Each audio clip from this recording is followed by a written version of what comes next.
వరుస ఎన్నికల నిర్వహణ అధికారులకు సవాల్గా మారింది. అందున పోలీస్ డిపార్ట్మెంట్కైతే కత్తి మీద సాములా తయారైంది. ఈ ఎన్నికలు పోలీసులకు అగ్నిపరీక్షగా మారాయి. వారి సహనాన్ని పరీక్షించనున్నాయి.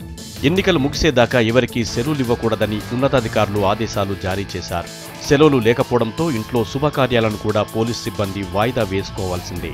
అనారోగ్యం వచ్చినా లీవ్ దొరకని పరిస్థితి. దీంతో ఈ 2 నెలలు పోలీసులకు కఠిన పరీక్ష.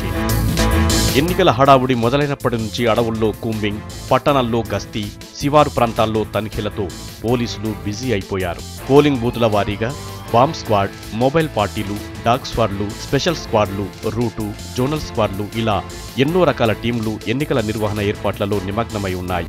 వీరికి తోడు సిఆర్పీఎఫ్ స్పెషల్ ప్లాటూన్లు, అదనంగా మరో 2000 సిబ్బంది విధులు నిర్వహిస్తున్నారు.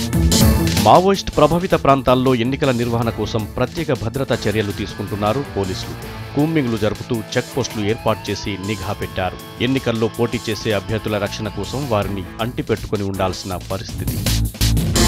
ఎన్నికలను ప్రభావితం చేసే డబ్బు, మద్యం పంపిణీని అరికట్టేందుకు ఎక్కడికక్కడ తనిఖీలు నిర్వహిస్తున్నారు. ఎలాంటి అక్రమాలు జరగకుండా అహర్నిశలు శ్రమిస్తున్నారు.